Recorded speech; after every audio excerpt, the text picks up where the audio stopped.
Number 11, Ford Mustang 2 Mach 1 302. Before we talk about this car, I need to ask you something. Do you remember what the Mustang used to be? The 1969 Boss 429, the 1970 Mach 1 with the shaker hood scoop, cars that made the ground shake when they went by. Now look at the 1975 Mustang 2. Ford made a calculated decision when gas prices hit the ceiling. Shrink the Mustang, make it fuel efficient, save the brand. And it worked. The Mustang 2 actually sold well, but the performance crowd felt genuinely betrayed. The 302 cubic inch V8 under the Mach 1's hood made 140 horsepower. 140. The 1969 Boss 429 had made 3 times that. At 105 miles per hour top speed, the 75 Mach 1 barely qualified as a performance car by traditional Mustang standards. The 0 to 60 took 10.5 seconds, something a well-tuned Toyota was capable of not many years later. But here's the thing, in the landscape of 1975, 105 miles per hour still meant something. It was still faster than most of what was parked at the stoplight next to it. The Mach 1 badge still drew eyes, and the car still had a shape that even in its compromised form looked purposeful. The Mustang 2 Mach 1 is the car enthusiasts love to hate. And that says everything about how high the original bar was set. Number 10, 1975 Chevrolet Camaro 350. In 1975, Chevrolet did something that hurt a lot of people. They killed the Z28. Just like that, the most iconic performance Camaro of the era. The car that had been doing battle on the Trans Am racing circuit, the car that enthusiasts had lined up to buy,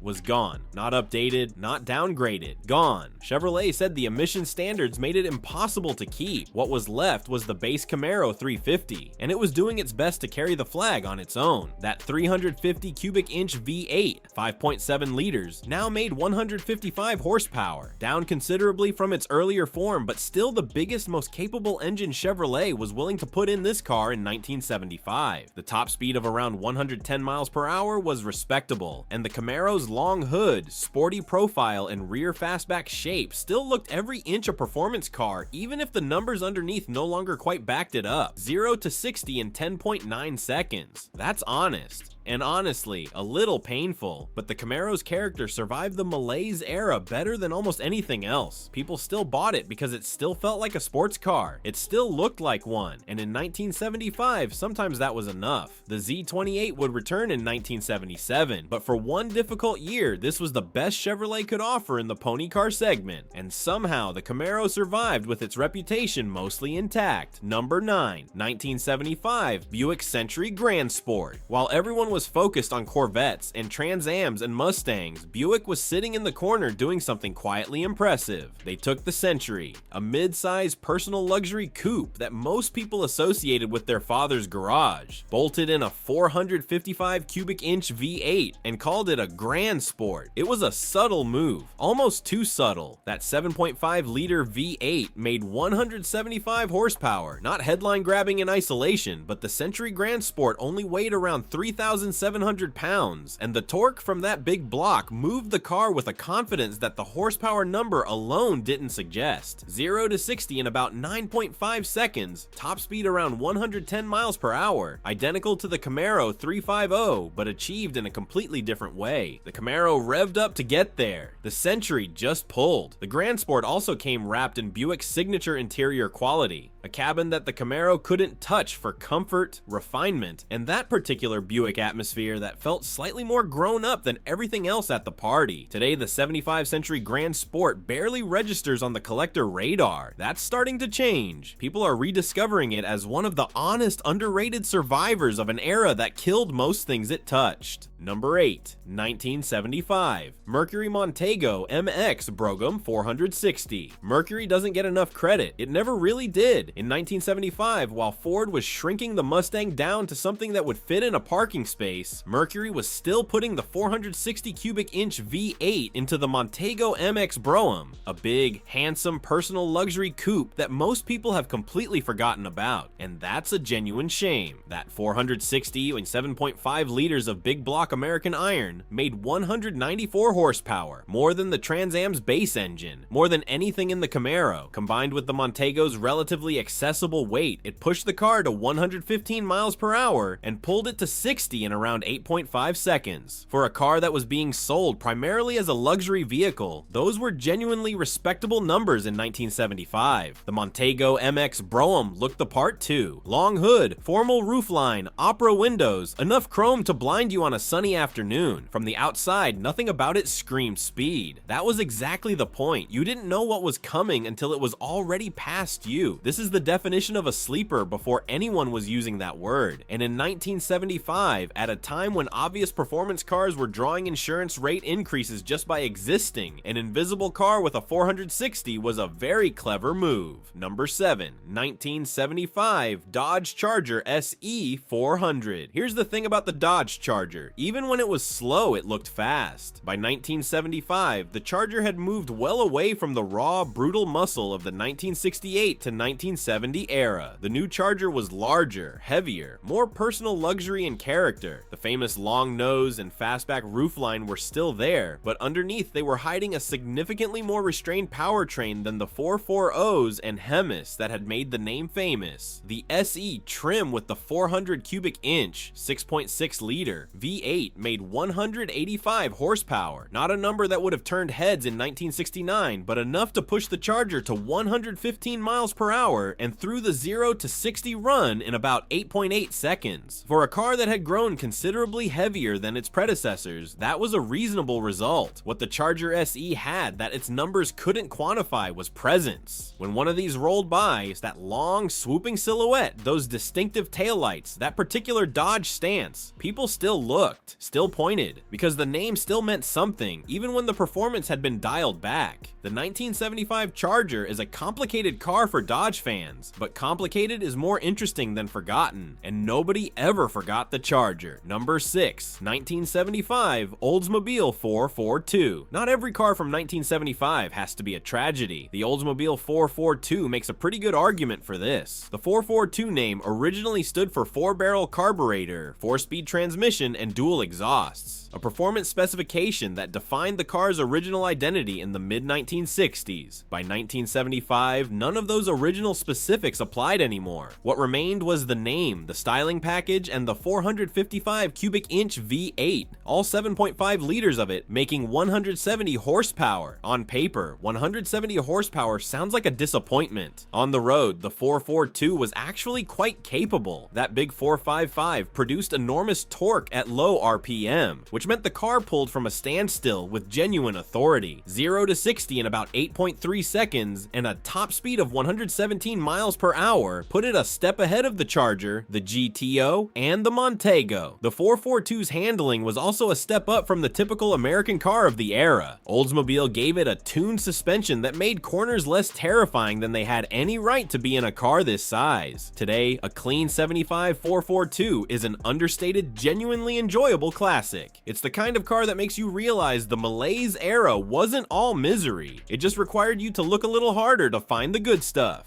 Number 5, 1975 Pontiac Firebird Formula 400. Between the base Firebird and the legendary Trans Am, there was the Formula, and in 1975, the Formula was doing something important. It was proving that Pontiac could still build a car that drove like it meant something. The Formula 400 sat in an interesting position in the Firebird lineup. It didn't have the Trans Am's body kit, the rear spoiler, or the screaming chicken decal. What it had was the same 400 cubic inch V8, 6.6 liters, 185 horsepower, in a slightly more understated package. If the Trans Am was showing off, the Formula was being serious about it. 0 to 60 in around 8 seconds, a top speed approaching 120 miles per hour, and the Firebird's second generation body, which in 1975 was still one of the best looking cars on American roads. Those sweeping fenders, that aggressive front end, the overall shape that looked fast even parked in a driveway. The Formula was the enthusiast's choice within the Firebird family. No badge engineering, no dress-up package, just the engine, the chassis, and the road. It was honest in a way that the period rarely allowed American cars to be. If you wanted a Trans Am but couldn't quite justify the extra attention that came with it, the Formula 400 was your car, and driving one today, you understand immediately why people still seek them out. Number 4. 1975 Ford Torino Grand Sport 460. Let me tell you about the car that most people in 1975 didn't even know was fast. The Ford Torino Grand Sport was, on the surface, exactly what its name implied: a grand touring coupe with a formal roofline, a plush interior, and the sort of styling that appealed to buyers who wanted something that looked more sophisticated than a Mustang but still wanted a V8 under the hood. What they didn't know, or maybe didn't care to advertise, was that the optional 460 cubic inch engine was still available, 7.5 liters, 194 horsepower, and in the Torino's relatively sleek body, that engine produced performance that nobody expected from a car that looked this much like a couch on wheels. Top speed, 120 miles per hour, 0 to 60 in around 8 seconds flat, matched with the Firebird formula on the highway, and considerably more comfortable doing it. The Torino Grand Sport 460 had the kind of effortless straight line pace that only a big block engine can provide. The kind where you look down at the speedometer and realize you're going much faster than it felt like. Ford discontinued the Torino after 1976. The LTD2 replaced it, and most people forgot the Grand Sport 460 had ever existed. Those who drove one still remember, because 120 miles per hour and something nobody suspected was 120 miles per hour is a very particular kind of fun. Number 3, 1975 Plymouth Roadrunner. The Roadrunner was supposed to be simple. That was always the whole point. When Plymouth introduced the Roadrunner in 1968, the pitch was almost insulting in its directness. No frills, no luxury nonsense, just a fast engine and a cheap body for people who actually wanted to go fast. No air conditioning, no fancy interior, just the engine, the transmission, and the road. By 1975, the Roadrunner had drifted considerably from that original mission. It was now a trim package on the Fury body, larger, heavier, more comfortable than the car that had started the whole concept, but the 400 cubic inch V8 was still there. 6.6 liters, 185 horsepower, and enough low-end torque to make the rear tires unhappy on a damp road. What the Roadrunner had in 1975 was momentum, literally and figuratively. At just under 7.9 seconds to 60 and a top speed of 121 miles per hour, it was quicker than most of what its badge suggested. Plymouth was quietly keeping the Roadrunner relevant in a year when everything was conspiring against it. This would be one of the final years for the nameplate. Plymouth eventually killed it, then brought it back, then killed it again. But the spirit of it, the idea that a fast car didn't need to be complicated, never really died. It just went underground and waited. Number 2, 1975 Pontiac Firebird Trans Am 455. Only 857 of these were built. Let that number sink in for a second. In a year when Pontiac was selling tens of thousands of ordinary Firebirds, only 857 buyers checked the box for the 455 HO engine. The high output 455, 7.5 liters, 200 horsepower, 330 pound-feet of torque was available for only part of the 1975 production run, added back to the lineup after initially being pulled due to emissions concerns. Pontiac got it certified just in time to save at least a piece of the Trans Am's performance legacy. Those 857 cars were something genuinely special. The 455's enormous displacement meant torque that came in low and pulled hard, giving the Trans Am a character that smaller displacement alternatives simply couldn't match. 0 to 60 in 7.8 seconds. Top speed of around 125 miles per hour. Car and Driver called it the fastest domestic car tested that year that wasn't the top spec Corvette. The Trans Am looked the part too, and with its shaker hood scoop, its rear spoiler, its body-colored bumpers, and the screaming chicken decal on the hood that Burt Reynolds would make famous in Smokey and the Bandit 2 years later.